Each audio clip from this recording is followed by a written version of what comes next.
Bueno, buenas noches. Hoy va a finalizar la primera parte de este seminario y como lo anuncié la última vez, la segunda parte estará a cargo de Aureli Gracia a partir del tercer jueves del próximo mes, y el tema se centrará sobre las mismas cuestiones del sexo, pero en ese cruce particular de la literatura y el psicoanálisis. Y como lo anuncié también la última vez, vamos a iniciar el trabajo de hoy con el mito de la horda primitiva. Ya saben, porque esto aparece en varios lugares, que Jorge Luis Borges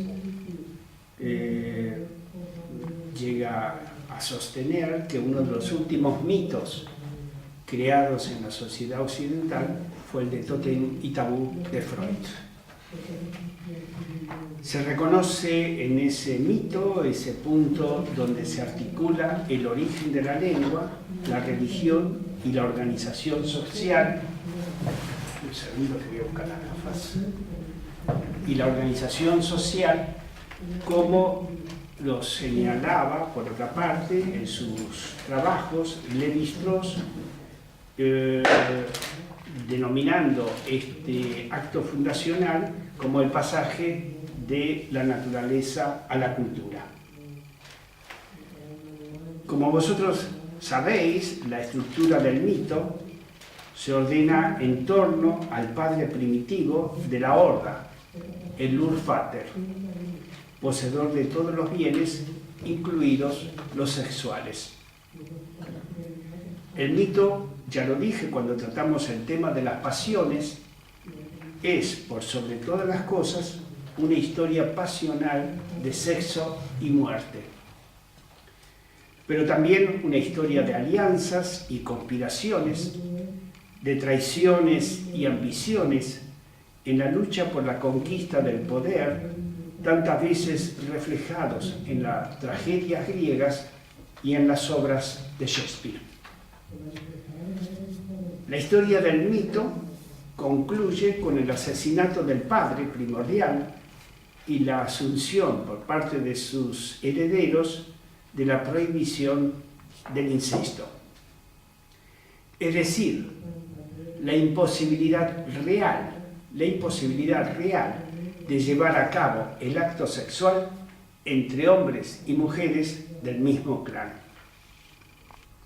Así se consagra en el organismo social el funcionamiento de las estructuras elementales de parentesco diseñadas por Lévi-Strauss. Los hombres intercambian entre sí mujeres pertenecientes a distintos clanes. Debemos suponer por los acontecimientos del primer acto de la historia mítica, marcada por el dominio tiránico del padre en el clan, la existencia de una orden. Repito, debemos suponer la existencia de un orden que prohibía a los machos la posesión sexual de las hembras del propio clan. No es que no existiera antes del asesinato del padre primordial una ley, sino que esa ley, impuesta por la tiranía del padre dentro del clan, no era reconocida ni aceptada por el conjunto de los machos. Fue este rechazo a la represión ejercida sobre el impulso de la heterosexualidad en el clan, lo que seguramente condujo al asesinato del padre y a la aparición de la figura del héroe. Hubo que ejecutar al padre para que los machos pudieran introyectar, dicho de otro modo, hacer propio, esa ley que antes le exigía desde el exterior la represión de la heterosexualidad en el clan. Precisemos aún más.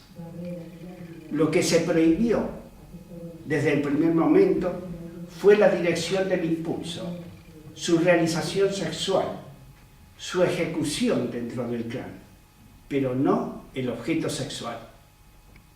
No estaba en juego la heterosexualidad en sí misma, sino el incesto. No se prohibía a la mujer, sino a las mujeres del clan. Mejor dicho, se prohibía el impulso incestuoso de poseer a las mujeres del padre. La muerte del padre logra retroactivamente lo que no pudo sostenerse desde su tiranía en vida. Es decir, la asunción consciente y voluntaria de una ley que ahora se respeta bajo los efectos provocados por la culpa. Es la culpa por el asesinato cometido lo que hace efectiva la ley del padre. He aquí los efectos normalizantes de la culpa. En este punto, donde estoy hablando sobre el mito de la horda primitiva, deseo recuperar las voces de Judith Butler y Gay Rubin y sus reflexiones sobre el texto de Freud. Ambas van a plantear una hipótesis: la posible existencia previa al tabú del incesto de un tabú menos estructurado sobre la homosexualidad que prepara el camino hacia la heterosexualidad. Para ellas, tanto para Rubin como para Butler, el tabú del incesto establece una distinción entre una heterosexualidad legítima y una homosexualidad ilegítima, entre un deseo sexual convalidado y otro no reconocido y muchas veces repudiado. Es la ley la que va a crear la diferencia entre lo legal, legítimamente reconocido, y lo ilegal, repudiado. El derecho actual, aunque se hayan introducido cambios parciales, pero de enorme trascendencia, sigue el modelo y el código que ordena la vida sexual sobre las bases de una dinámica binaria hombre-mujer. Aún hoy en día, cualquier forma sexual que se aparte de lo normal, de la normal división de los sexos, puede ser considerada por la ley como una transgresión y marginada como una patología. Freud, en su momento, apartó a la homosexualidad de la transgresión anatómica.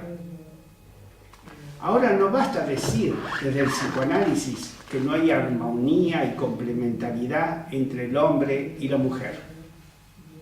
Es necesario también afirmar que no hay un sexo verdadero impuesto por la ley de una lógica binaria de la sexualidad. No se trata de borrar las diferencias sexuales entre los sujetos, sino de acentuarlas aún más. Cualquiera sea la posición sexual del sujeto, sin darle ningún estatuto de privilegio a la heterosexualidad sobre las otras formas, no puede considerarse a ninguna de ellas, desde la teoría psicoanalítica, como un conjunto homogéneo. El sexo es complejo.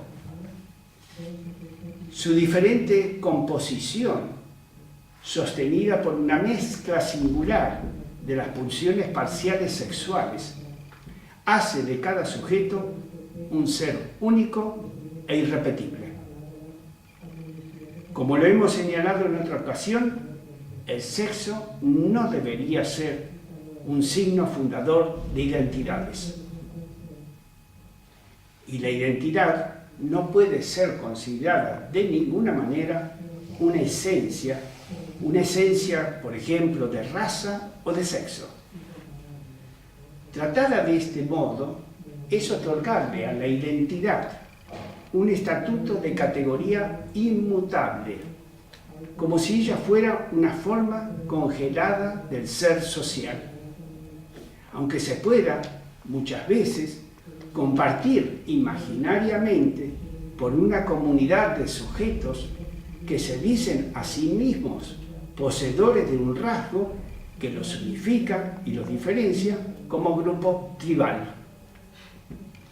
Por otra parte, no se puede hablar del sexo de un modo genérico y universal.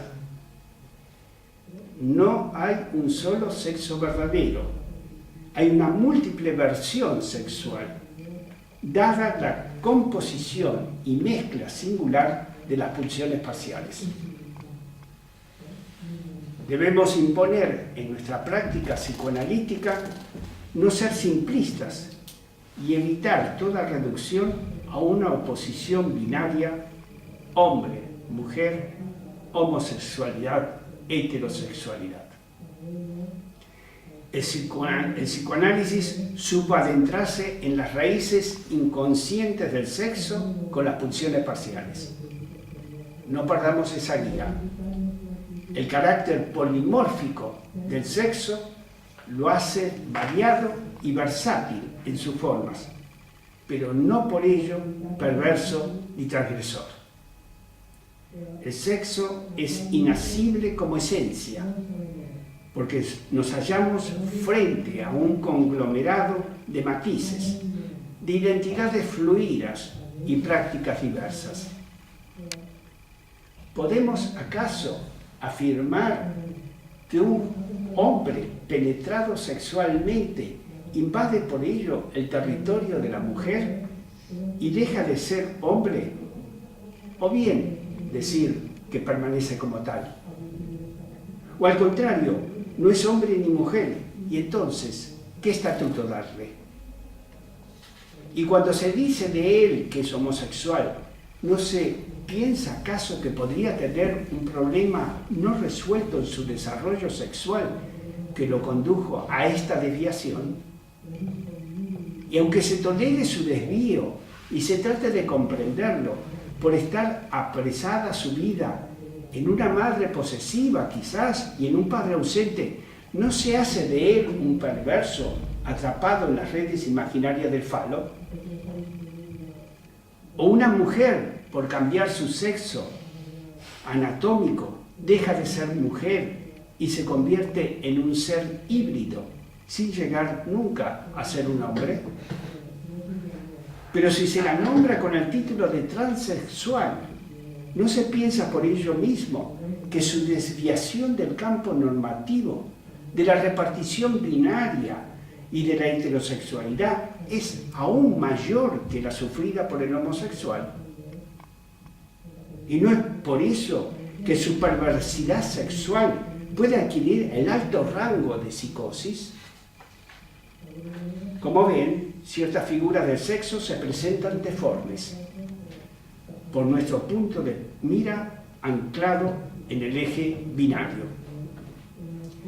La óptica normativa que impone la normalidad heterosexual segrega a los otros sexos a un territorio extraño donde imperan los fenómenos patológicos.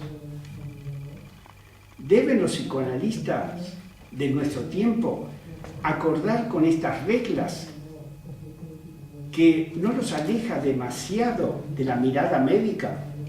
¿O se impone una cierta revisión de cómo se entiende hoy o cómo entiende hoy el psicoanálisis al sexo? Dicho de otro modo, sobrepasar las fronteras del saber consolidado y explorar nuevos territorios.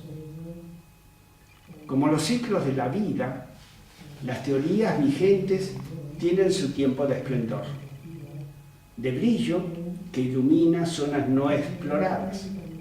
Pero ellos también, como todo ser viviente, sufren el desgaste por el uso que se hace de ellas.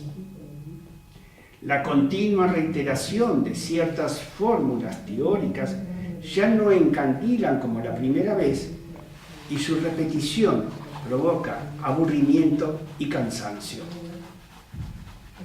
Cuando estos efectos dominan, es necesario devolverle al pensamiento teórico su riqueza perdida para ensanchar otra vez el campo de luz.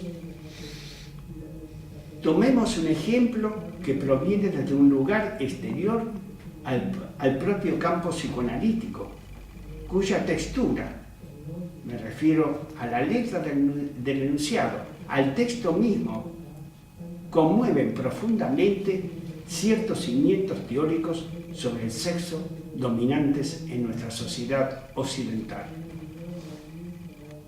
La declaración es una frase, podríamos decir provocativa, pero también lapidaria, de Monique Wittig. Las lesbianas no son mujeres. No dice que la mujer no existe, ni que algunas mujeres son lesbianas. Dice que todas las lesbianas no son mujeres. Pone en tela de juicio el lugar gramatical de las lesbianas como un adjetivo, como una cualidad particular que se le puede dar a ciertas mujeres. Y más aún, le arroga a las lesbianas un valor sustantivo, cuyo nombre es un sujeto gramatical distinto al sujeto mujeres. ¿Qué quiere decir esto?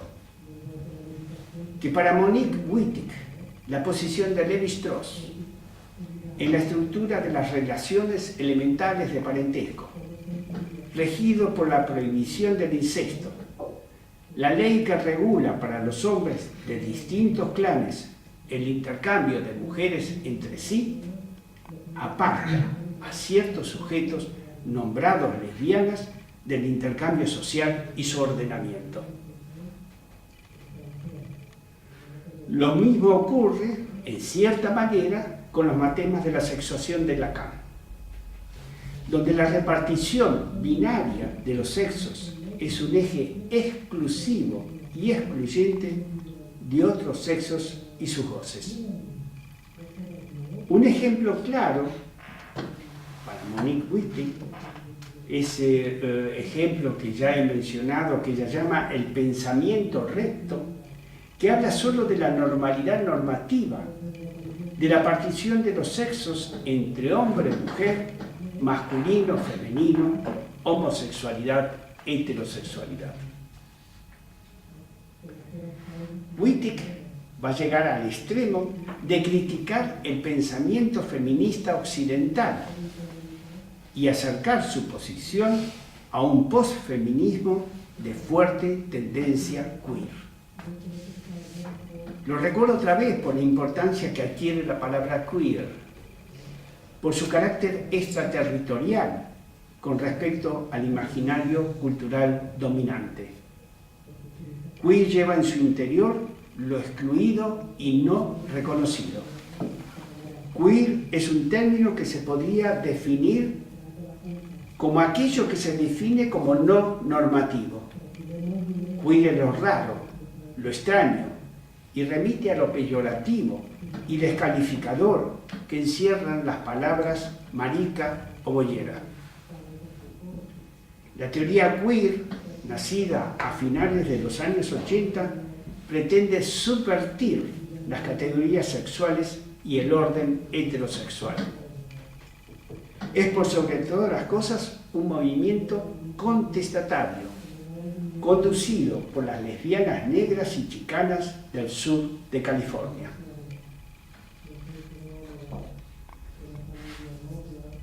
Su programa de acción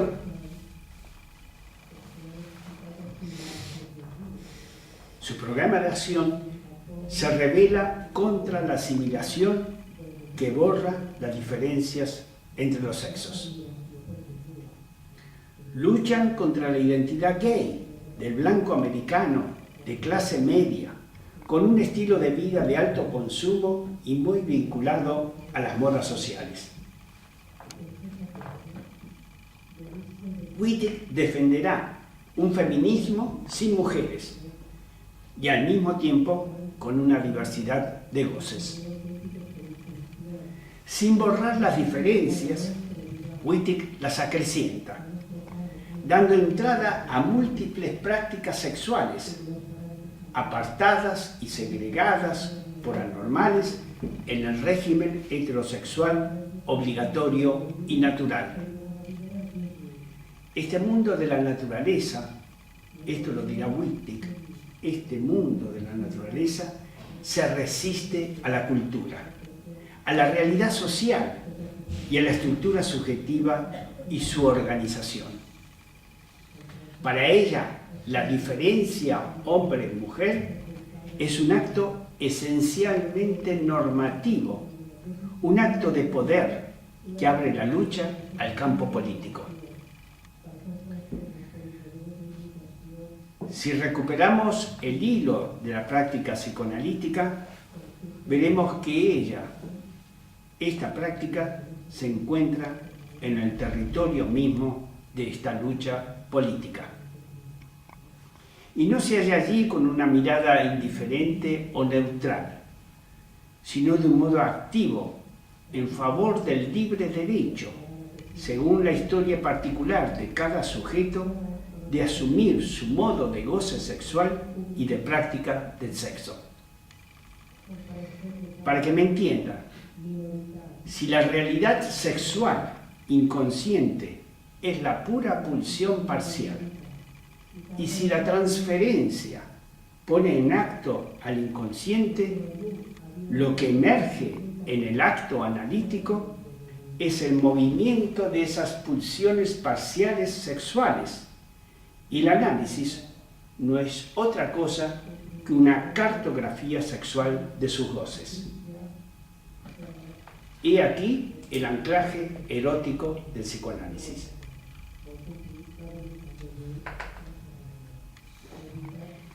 Y si adoptamos este punto de vista, un punto de vista amplio en el conglomerado de sexos, quizás debamos modificar o introducir una variante en esa fórmula tan repetitiva en el habla de los psicoanalistas, y en lugar de decir que su práctica es una práctica del caso por caso, sea necesario hablar de una transferencia del sexo por sexo.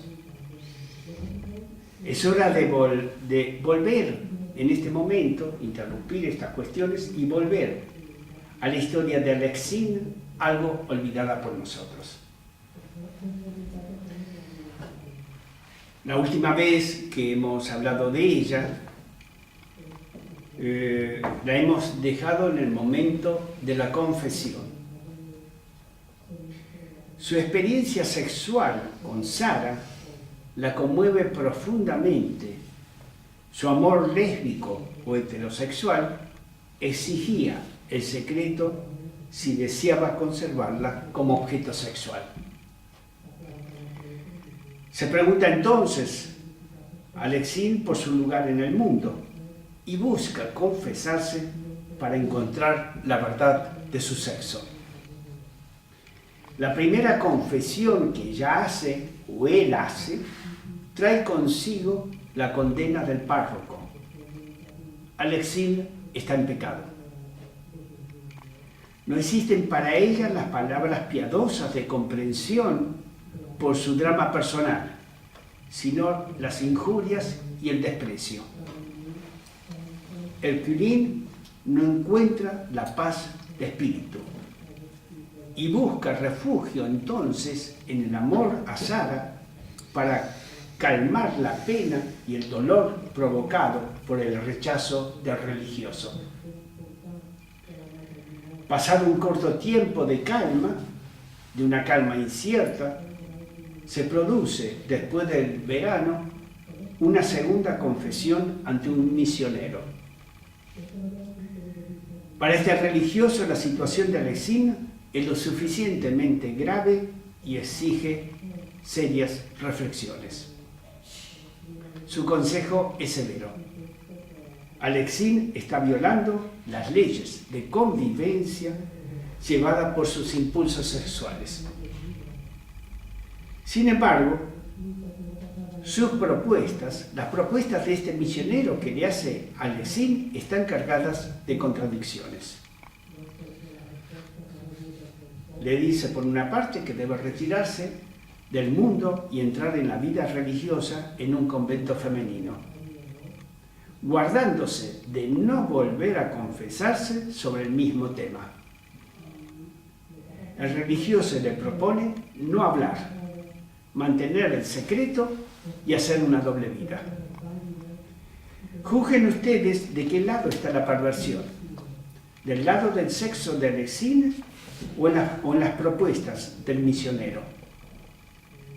Lessing va a considerar inaceptable esta salida. Todo lo que dice el párroco le resulta sumamente peligroso y por otra parte no está dispuesta a renunciar a sus verdaderos sentimientos. Esta intervención provoca sus efectos sobre la vida de Lessing.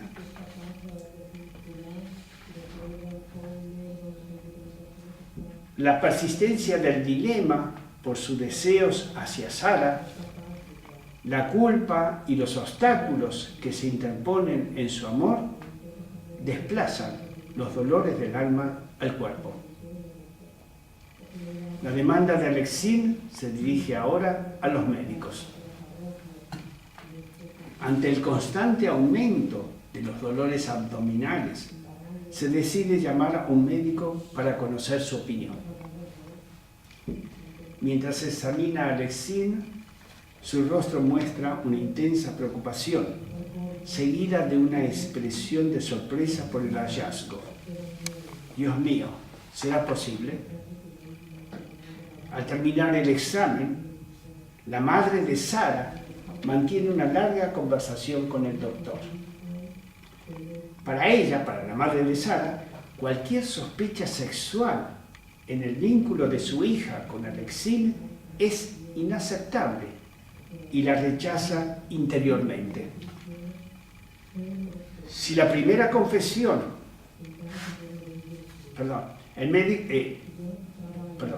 el médico le insta entonces, después de esta observación, a alejar al cuñín de su casa y renunciar a la colaboración de Lessing en el pensionado.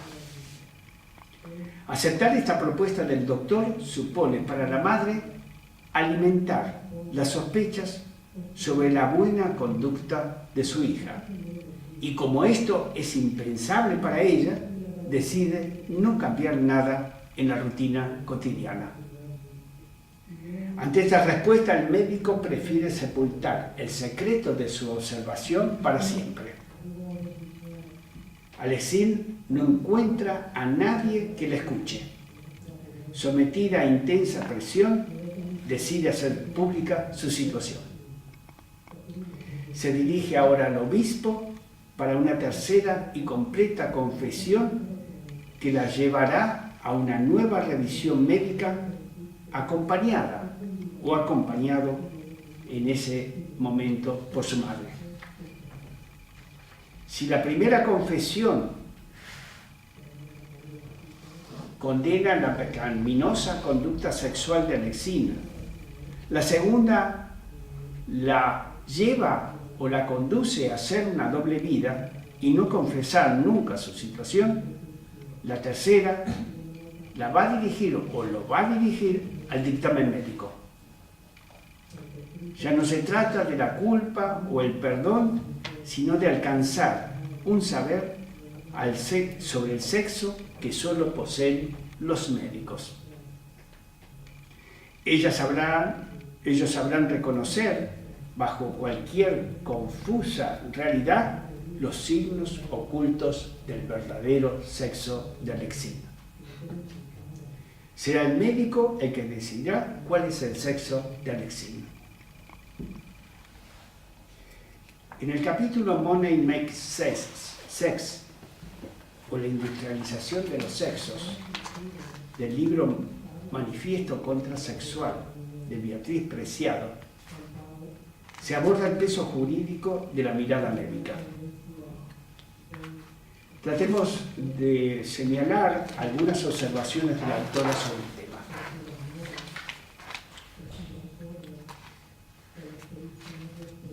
El cuerpo del recién nacido intersexual es considerado anómalo por su falta de definición anatómica.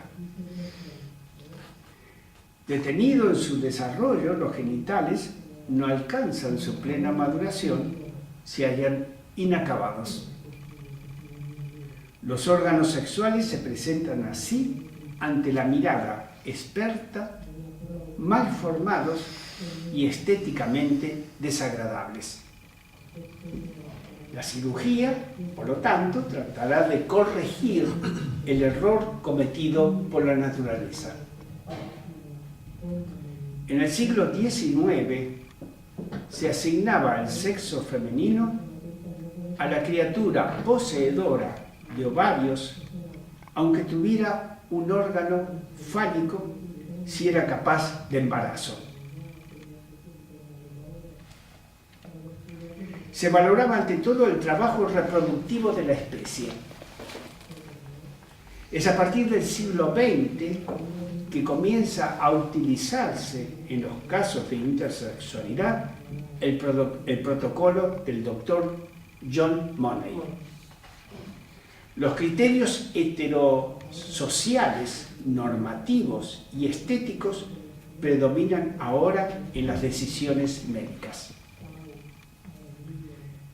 Sería un error para el doctor Money asignar un sexo determinado a un individuo incapaz de mantener relaciones heterosexuales genitales. Me explico. Ante la ausencia de un pene bien formado y de un tamaño mínimo exigible, sin importar su condición cromosómica, se asigna el sexo femenino.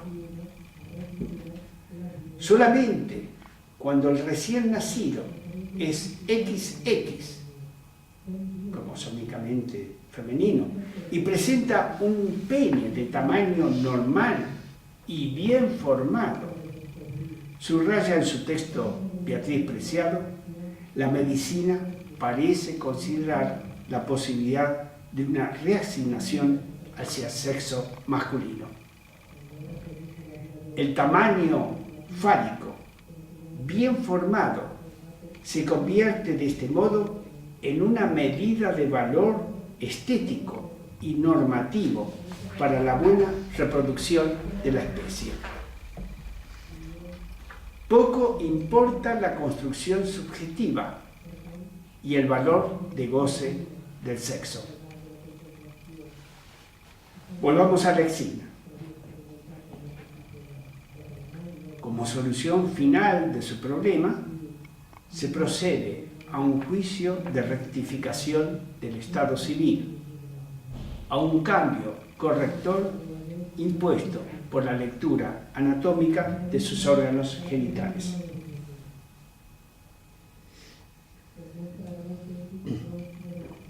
Se borrará así de los registros civiles, la antigua inscripción de nuestro personaje. Se dejará de llamar a partir de ahora Adelaide Herculine Barban y será rebautizada de acuerdo a la ley y a su nuevo sexo como Abel Barban. Se le aconseja, por supuesto, separarse de Sara y volver al pueblo. Así lo va a relatar en sus memorias Alexis o Abel. Yo, educado hasta los 21 años en casas religiosas, en medio de tímidas compañeras, iba como Aquiles a dejar tras de mí un pasado delicioso para entrar en lid únicamente armado de mi debilidad y de mi profunda inexperiencia de los hombres y de las cosas. Dios mío, ¿qué me queda ahora? Nada. La fría soledad el negro aislamiento. Oh, vivir solo, siempre solo, sin que nunca una palabra de amor venga a alegrar mi alma. Castigo terrible e innombrable, la muerte. La muerte constituirá para mí la hora de la liberación. Ahora Abel Barbán, en su desgraciado exilio del mundo, es un proscripto. La idea de la muerte se presenta dulce e inefable a su alma dolorida. Su posición melancólica frente a la intensa nostalgia de lo perdido irremediablemente lo llevará al suicidio. Con este breve epitafio escrito por Michel Foucault termina el relato de mis recuerdos, las memorias de Alexis. Dice Michel Foucault: en el mes de febrero de 1868 fue encontrado en una habitación del barrio de Odeón el cadáver de Abel Barbán, que se había suicidado con un hornillo de carbón. Había dejado el manuscrito que precede.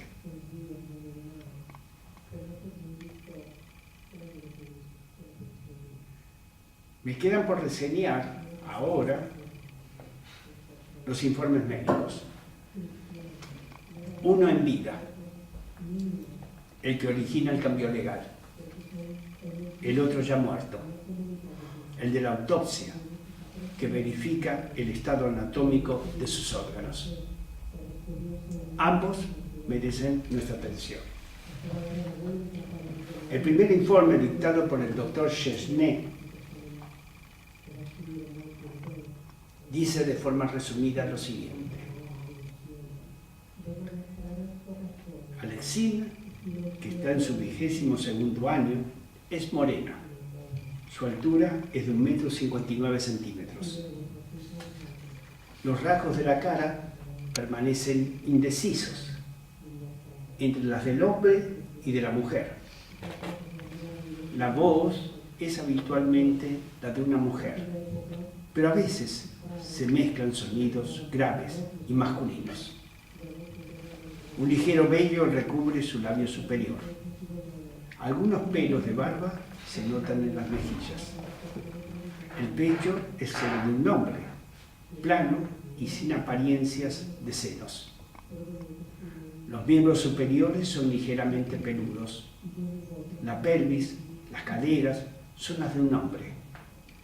La región suprapubiana se halla provista de un pelo negro. Si se separan los muslos, se percibe una hendidura longitudinal. En la parte superior se encuentra un cuerpo peniforme, de una longitud de 4 a 5 centímetros, con un glande recubierto de prepucio. Este pequeño miembro, tan alejado por sus dimensiones de un clítoris, puede, según dice la propia Alexis, inflarse, endurecerse y alargarse. Los aparentes labios mayores que se distribuyen a cada lado de la hendidura están muy salientes. No son más que 2 mitades de un escroto que ha quedado partido. Se percibe al palparse un cuerpo ovoide, que no puede ser otra cosa que el testículo. 1 centímetro por debajo de la verga se encuentra la abertura de una uretra completamente femenina. Más debajo de la uretra y aproximadamente a 2 centímetros del ano se encuentra el orificio de un canal muy estrecho, de 5 centímetros de longitud, que termina en un fondo de saco. Este canal es, por lo tanto, una especie de vagina, en cuyo fondo no se encuentra vestigio alguno de cuello uterino. ¿Es Alexina una mujer?, se pregunta el médico en el informe. Ella tiene una vulva, labios mayores, una uretra femenina, independiente de un pene imperforado, ¿Existe vagina? Estos son atributos femeninos. Sí, pero ya no arreglado jamás. Todo el cuerpo exterior es el de un hombre. Mis exploraciones no han podido encontrar la matriz. Sus gustos, repito esto que dice ahora, sus gustos, sus inclinaciones le atraen hacia las mujeres. Por las noches, sensaciones voluptuosas son seguidas de un derramamiento espermático. Podemos concluir y decir, Alexin es un hombre, hermafrodita, sin duda, pero con predominancia evidente del sexo masculino. De este modo termina el informe médico dejando una acción. Si a Alexina le gustan las mujeres, se debe concluir que es un hombre. En la distribución binaria de los sexos no entra el deseo lésbico de Alexina o su posición de mujer viril. Por otra parte, el sexo se halla determinado en el discurso médico por lo que se ve, y lo que se ve es la verdad del sexo. Esa mirada experta del médico que dice saber sobre la verdad auténtica del sexo, forcluye del campo de análisis el deseo y el goce de Alexina. El deseo por Sara desaparece de la escena para dejar en su lugar la verdad real de la anatomía. O lo que es peor, esta mirada anatómica certificada por el médico pretenderá salvar a Alexin de futuros extravíos sexuales, otorgándole de esta manera el sexo masculino. Si los órganos anatómicos son masculinos, su sexo será masculino y por lo tanto deberá encontrar en su saludable camino heterosexual a la mujer. Solo nos queda abrir el cadáver de Abel Barjban para confirmar estas conclusiones. La autopsia será llevada a cabo por el médico forense Renier. Su examen no agrega nada nuevo a lo ya conocido, pero allí aparecen algunas observaciones dignas de ser presentadas. Dice el informe de la autopsia: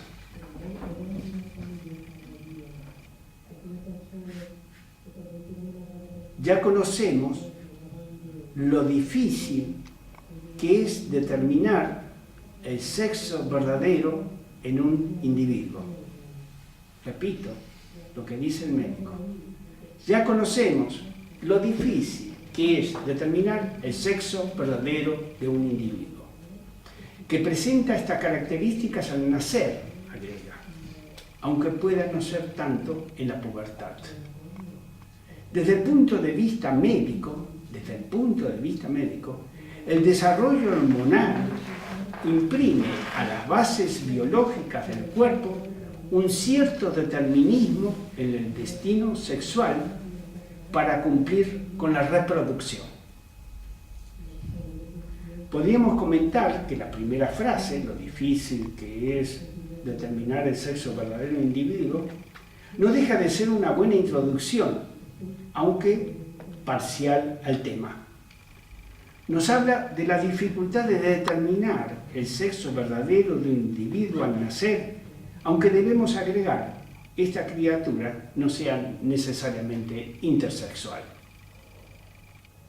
Pero esta dificultad se convierte rápidamente en una certeza anatómica y fisiológica en la determinación binaria de los sexos al servicio de la reproducción, cuando dice, desde el punto de vista médico, el desarrollo hormonal imprime a las bases biológicas del cuerpo un cierto determinismo en el destino sexual para cumplir con la reproducción. Y en esta línea va a continuar el informe.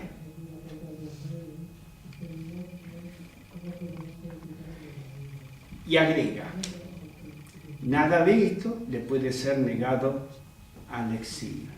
Subrayo, nada de esto le puede ser negado a Lexina, que posee un sexo anatómico y es portador de sus plenas funciones. Recuerden el protocolo del Dr. Money.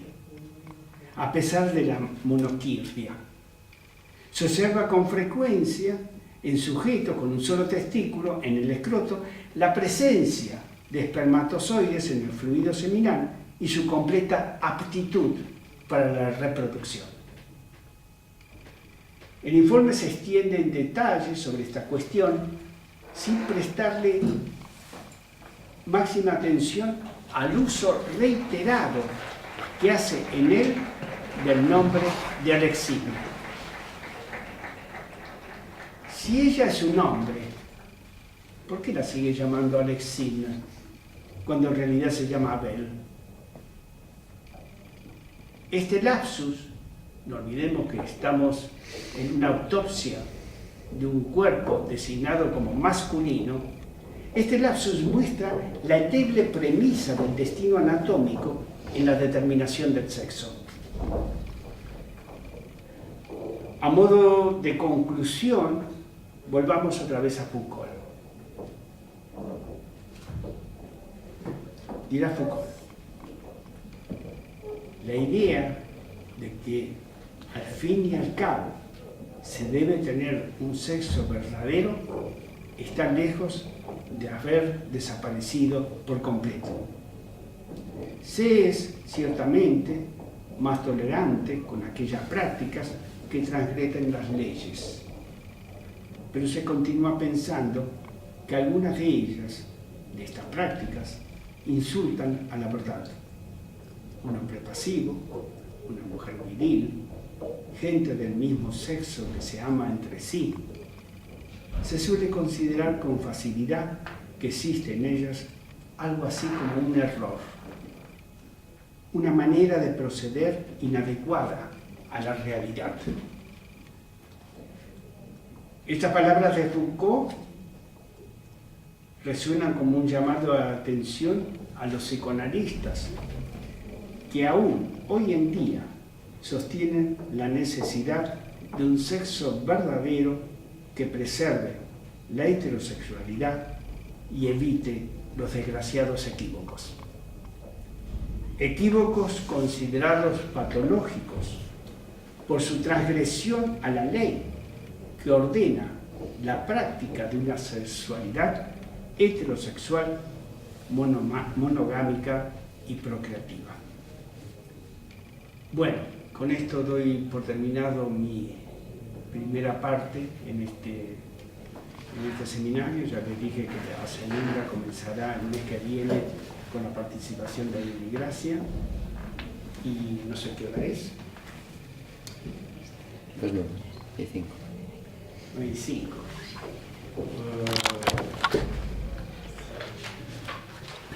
No sé cuánto habrá de participación o no, pero bueno, queda abierto el tiempo.